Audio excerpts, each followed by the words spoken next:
महात्मा बुद्ध प्रवचन सभा में आकर मौन बैठ गए। शिष्य समुदाय उनके इस मौन के कारण चिंतित हुए कि कहीं वे अस्वस्थ तो नहीं है।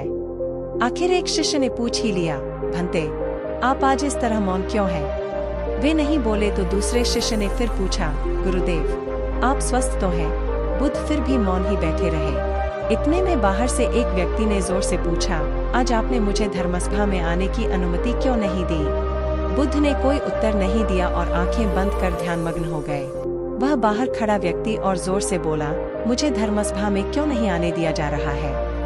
धर्मसभा में बैठे बुद्ध के शिष्यों में से एक ने उसका समर्थन करते हुए कहा, भंते, उसे धर्मसभा में आने की अनुमति प्रदान कीजिए।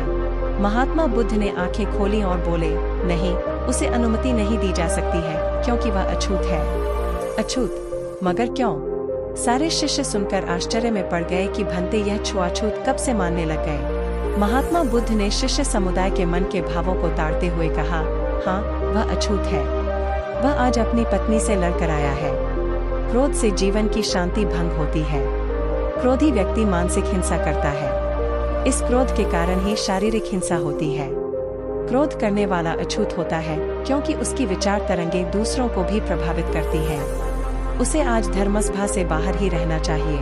उसे वहां खड़े रहकर पश्चाताप की अग्नि में तप कर शुद्ध होना चाहिए। शिष्यगण समझ गए कि अस्पृश्यता क्या है और अछूत कौन है।